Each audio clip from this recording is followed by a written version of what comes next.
All right, what's going on, y'all?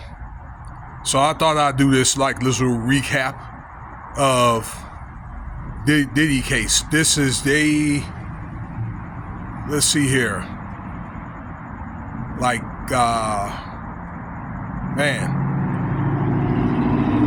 day 18. You know, it's like you're almost like losing count of the days. And by the way, like, consider subscribing and share. Cash App $ Winston Spivey. Let me see here. All right, so this is like back and forth prosecution and cross-examination of this Jane Doe woman. Okay, a lot of people feel as though it's 50 Cent's ex-girlfriend that Diddy had picked up, started dating her. You know, it's one of the things that a lot of these celebrities, you know, they be dating each other's girlfriends, wife swapping. Okay, not necessarily swapping wives, but maybe after one wife leave the other husband, then, you know, another guy picks her up, you know, as property, you know. So anyway, these are questions about Diddy and this woman's relationship, where actually they was out here in Las Vegas where I reside, and there was some type of party.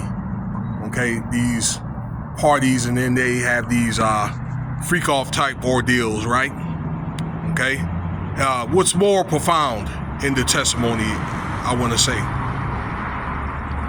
and one of the freakoffs more recently were 6 or 7 people standing around, and there was a rapper.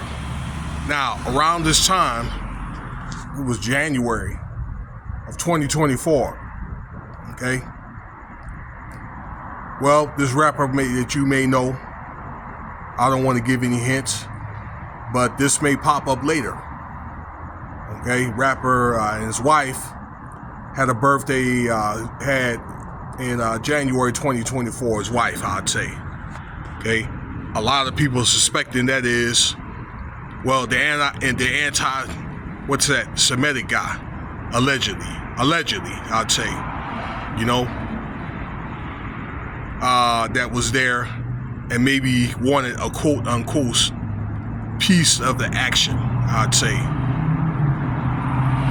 It's kind of curious to know who's the other 6 or 7 guys that was in that room, okay? So, but that was what the main focus was, and they basically talked about what happened during that time, okay? Some of the stuff that they did, you know, while Diddy's in the corner doing his thing, okay? There was also talk about this other guy that she was dealing with and stuff like that, okay? And I guess they were just talking, maybe there for emotional support. And next thing you know, I guess, you know, this woman was doing her thing with this guy, okay? So it was one of the things, it's like for the last 4 or 5 days, they were asking a lot of these questions, and it just seemed like it was a topsy-turvy relationship, toxic relationship. You know, I know they had their good times, although that there were beatings and there were coercion and stuff like that. There were forcings, you know, substances, and also a lot of the setups and the substances were transacted through KK, his assistant, things like that. And I figure that what I just said about KK and all these questions are going to be asked for a reason, because what I suspected, and I think that many other people that I listen to suspect as though these other people, like, you know, the anti-Semitic guy and his wife, and there could be others, might be dragged into this, okay, through these testimonies and also written testimonies from people like Cassie, and to see if these testimonies would match what these witnesses have went through, and some of these assailants or some of these people that were around to see what happened that get testified are probably are going to be under oath. So if they get caught lying, then they're going to be in some big trouble. A couple other things where there was some videotape, I haven't got it, or audio tape that came out, and Diddy had urinated on somebody. I haven't got a chance to listen to it. I probably prefer not to. I probably prefer to hear somebody, talk about it, okay, during the parties.